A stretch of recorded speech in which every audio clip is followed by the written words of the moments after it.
Hello everyone, this is Defense Politics Asia and this is the Frontline Changes report. And again, it's yet another day. As you can see in the black box, there is no major collapse in Ukraine war, like no collapse, like at all. It's merely the insert excuse for Ukraine happened. No, totally not a collapse of the front line in any place in Ukraine. So I'm gonna remove the black box. So and also wish the Muslims Selamat Hari Raya Fitri or Selamat Hari Raya Puasa or Eid Mubarak. Congratulations, you finish your fasting month, and so have a great day, have a great festival, and yeah, for the rest of the people who is having birthday, happy birthday to you as well. And for the rest, just happy watching. So over at the first frontline change, we go to the Kursk front. So at the Kursk front at Uspennivka, the Russian forces is trying to take back one of these last few towns that the Russians have yet to recapture. The Russian forces geolocated in the northern part of Uspennivka, so which means that they are now trying to take back the very last town around here. So very small change, nothing particularly special about this. So this is just off Zaravka. So that's all from the Kursk front in terms of frontline change. The next frontline change, we jump all the way to the Voreshna front. So this is Kupiansk, Voreshna is here. So over at Kindrashevka, Russian forces have been geolocated in the north of Kindrashevka, which corroborates a huge chunk of the Russian claims that the Russians have captured around Kalinove, and this goes beyond that and further capturing of grounds in the north of Kindrashevka. The total distance traveled is at least 1.2 kilometers. If you believe the Ukrainians, it's going to be 3.75 kilometers. A very, very huge advance over in the Kalinove region. So that's the frontline change in the Voreshna front. Very, very huge frontline change in this sector. So the next frontline change after the Voreshna front, we go to Norway. So over at the northern flank of the Lyman front, we have continued updates of the situation in this Norway region as the Russian forces continue to be taking more grounds. According to Ukrainian mapping, Deep State UA has expanded the zone of Russian control to around the east of Norway. This time around, the finger has become really fat and is no longer a finger anymore. And this includes other places that was previously claimed by the Russians, as well as places that was not previously claimed by the Russians. So the Russian forces have expanded control around here. Distance travel potentially is around 1 kilometers on average. So if you zoom in a bit, so we zoom out a bit first, we see the implications. So this is coming from Ivanivka direction. Of course, it's super far away. And so this is Katerinivka, Norway. And if you zoom in a bit, you can see that the areas captured is this entire forest line that's been taken by the Russian forces, another forest here, and half of this forest here. So these are all in the direction of Norway. So there is still a lot of forest left. So not an easy geography in this sector. So anyway, that's all for the northern flank of the Lyman front. The next frontline change after this, we go all the way to the Toretsk front at the New York sector. So this is Toretsk, this is New York, and over this sector, you can see there is frontline changes here. So over at Petromelanivka, Ukrainian mapping have mapped that the Russian forces have captured basically the entirety of Petromelanivka, but of course they left a little bit so that they can avoid saying that Petromelanivka is captured by the Russians. So they still left a little bit in the south, but the Russian forces basically have captured the rest of Petromelanivka, and they are now moving in the direction of Velyka. So this is pretty insane. The frontline change is around 800-900 meters. So south of this position, Ukrainian mapping also have updated their map to show that the entire eastern outskirts of Alexandropol has been taken by the Russian forces as the Russians close in on Alexandropol. So things is looking really bad. The distance traveled here is 1.4, 1.5 kilometers. So these two areas here constitute the same offensive operation that the Russians are conducting. So around Pantelemonivka as well as towards Alexandropol. So these are two areas that the Russians have advanced. So that's all from the Toretsk front. The next front line change after Alexandropol is over at Andriivka. So this area here, this is the southern flank of the Pokrovsk front. So if we zoom out a bit, Pokrovsk is here.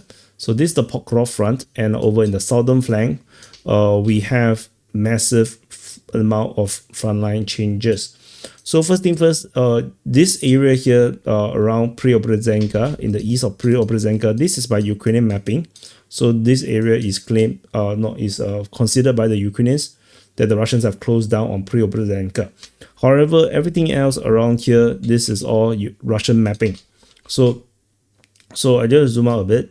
So only this part is a Ukrainian mapping, which is a confirmed capture. Everything else now you see on screen is Russian claims. According to Russian mapping, the Russian forces have taken a lot of grounds around Andriivka. The mapping goes down south to Toretsk. They have claimed they have captured Preobrazhenka. They are moving towards Toretsk, and they have basically taken most of Bodanivka as well, moving south of Zaporizhia, as well as taken more grounds in the west of Slovianka. So they have taken more grounds, closing up the salient. So this is the situation in the southern flank of the Pokrovsk front. Some of the distance involved is around 2 to 3 kilometers. So like this chunk in the south is around 2 kilometers over. So these are all very, very huge frontline changes in the southern flank of the Pokrovsk front. And this alone is 18.64 square kilometers. So this is a huge chunk of land claim to be taken by the Russian forces. So this comes in line with the previous geolocations of Russian forces. So we will continue to monitor to see whether this can be corroborated. This is only Russian claim. And we move south to the Andriivka front. So this is Andriivka. At the Roslev region, we have more updates. So yesterday, we have this ridiculous box over here that is claimed to be taken by the Russian side, according to the Ukrainian mapping, with no clear indication where the Russians come from. Today, they expanded the number of boxes. There's 3 more boxes here that they say that is taken by the Russians, and they draw everything as a gray zone. So it's ridiculous. Like this is just ridiculous. So you can't map it like this, right? It makes no sense. It's like they're trying to say that only the Russians are only in these 3 houses here. But there's no Ukrainian forces in the other places. So no, this is a really weird way of mapping. So you can see how it looks like. And also there's one more boxes over here. So of these these few buns around here, only this one is taken by the Russians according to the Ukrainian mapping. So this is just dumb. So what we do have is the Russian forces geolocated in this area, exactly here on the southeast of Roslev. This confirmed that the Russian forces potentially comes from the south. So this area here. Then the Russian mapping have came in and updated that the Russians have taken everything east of Roslev. So this is now, according to Russian mapping, everything taken, including the previous assertion from DPA or analysis that the Russians actually came from the northeast. So that is also partly corroborated by the Russian mapping. And they also say that everything south of Roslev is also taken by the Russian forces, according to the Russian mapping. So everything is now taken by the Russian forces. So this is a pretty tremendous. And of course, this includes all these little chunks of territory that the Ukrainian claim that the Russians have taken. Most likely, the Russians have already taken the entirety of Roslev by the look of it. Yeah, they're just delaying the inevitable. Like by the look of it, I think the whole of Roslev is now essentially mostly taken by the Russian forces. So anyway, the massive frontline change around here. The distance traveled to the east is 3.3 kilometers. Towards the south is 2.6 to 3 kilometers. So these are all tremendous, huge amount of grounds taken. And the total area captured is 15.96 square kilometers. Very, very huge. So that's all from this ridiculous situation at Roslev. But this also make the front line look a little bit more sensible. And the last frontline change is over in the Velyka Novosilka front, over at Novosilka.